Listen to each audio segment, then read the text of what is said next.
you entered into a film that's so much about the moment, but a screenplay that's been in process for a long time. You had a great story to tell, an important one to tell, but you also had to make sure it didn't slip into documentary. Yes, Guy Hibbert had started developing, the writer, wonderful writer, Guy Hibbert, started developing this project 8 years ago.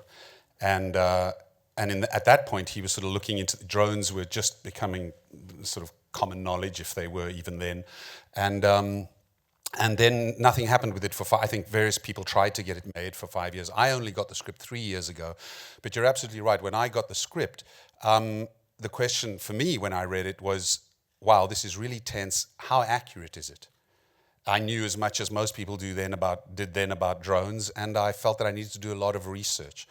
So I dived into the research in terms of both the technology and where it's going, and in terms of the legal and political arguments, and I was hooked. Because I think it really does tap into the discussions that we are having and the tensions that we're feeling. What we didn't know is where we'd be 3 years down the line. So I don't know how comfortable I feel about where we are now. I was afraid the film would maybe seem too futuristic. The truth is, the little beetles and things that you see in the film are about to be outdated. The next step where these little beetles are going is to weaponize them. And that would end our movie. You fly the little beetle off the thing and blow it up next to the guy's head. And you put face recognition software into the little stereoscopic cameras, which already exist.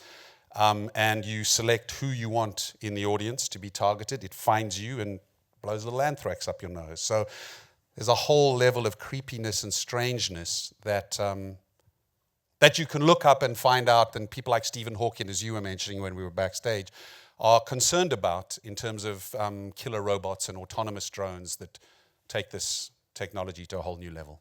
What was the balance then that had to be struck between the moral arguments that are put forward, the constant shifting back and forth, and the filmmaking values? You had to make a good film.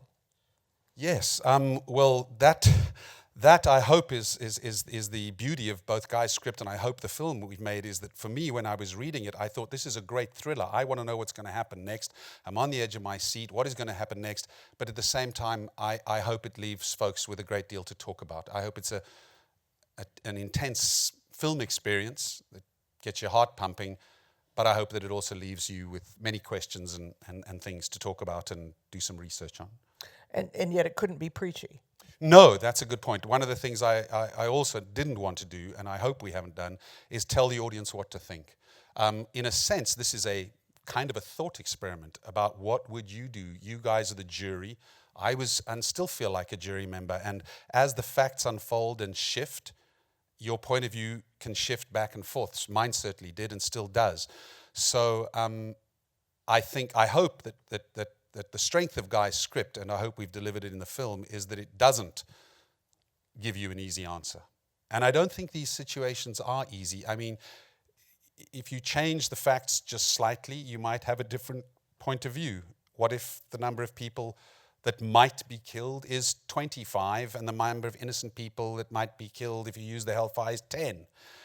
What if it's 1 to 800? What if you're in a different neighborhood and the blowback is worse?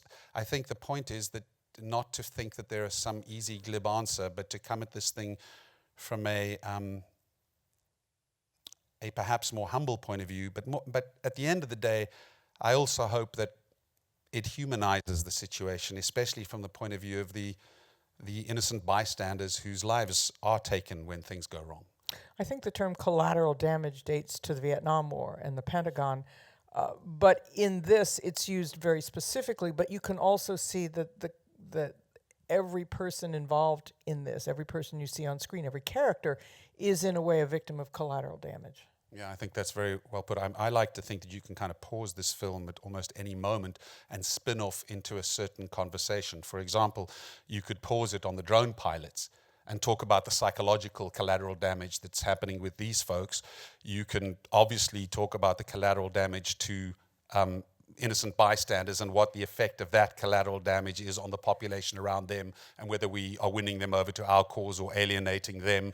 You can pause on that strange moment of the politicians who I like the moment where Monica Dolan's character, the Undersecretary of State for Africa, says, we've thought she's the maternal, almost stereotypical maternal person, and she suddenly says, I actually think we need to let this happen so that the population turns against Al-Shabaab and not against us. And you could pause there and we could have a whole conversation about the extent to which strikes do or do not help us in the greater objective of defeating extremist ideology. With a lot of feature films, the actors can probably leave the character like leaving a suit of clothes in a closet. But how did the nature of this subject, that's so near the knuckle for what's going on nowadays, how did it affect the shoot, the cast and the crew as you were doing it? Well, just as an example, I remember there was a moment with Helen Mirren.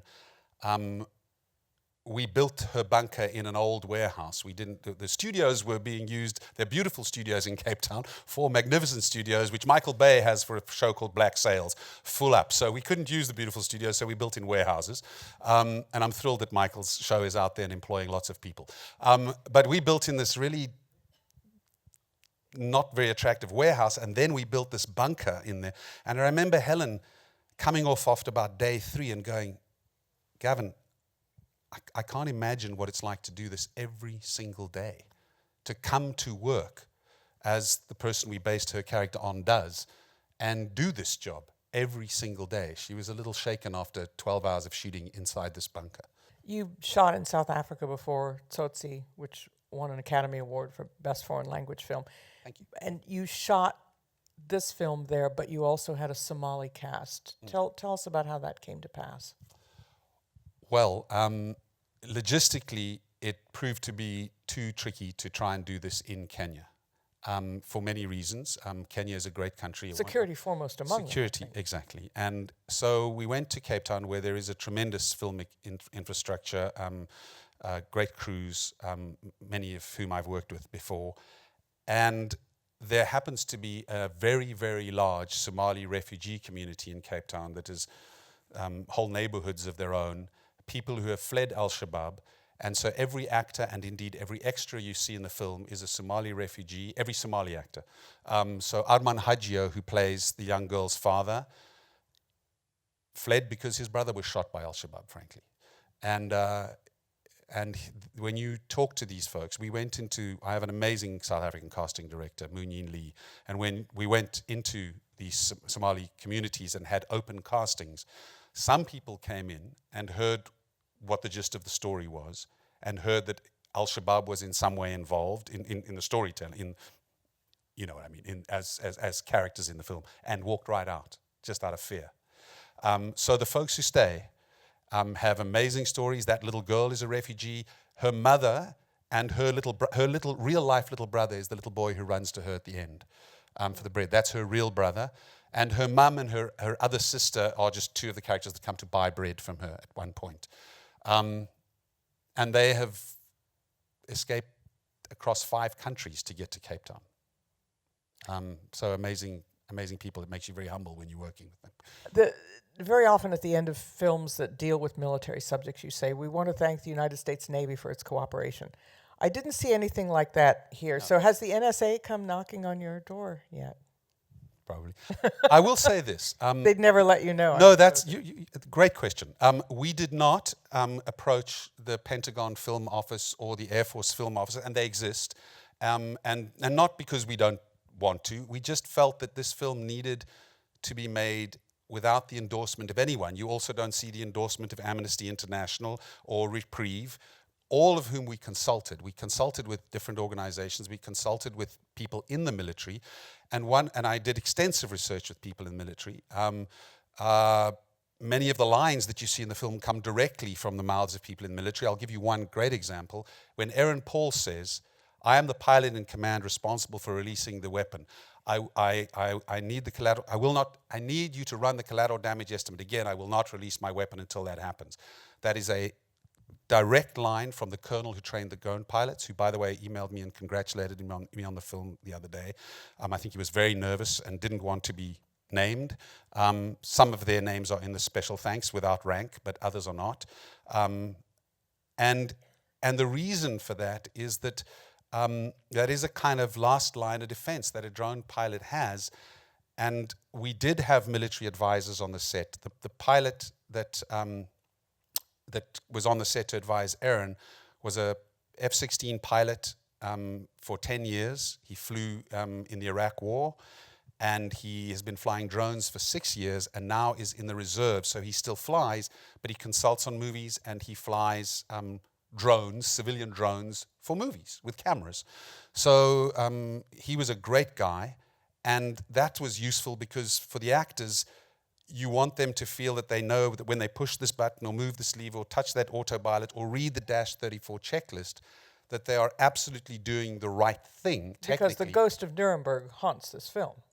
Yes. But you want them to know, just as actors, that they're doing the right thing so that they can get the technical stuff out of the way and get back to acting. But to your point about Ghost of Nuremberg, yes. Thank you for raising that.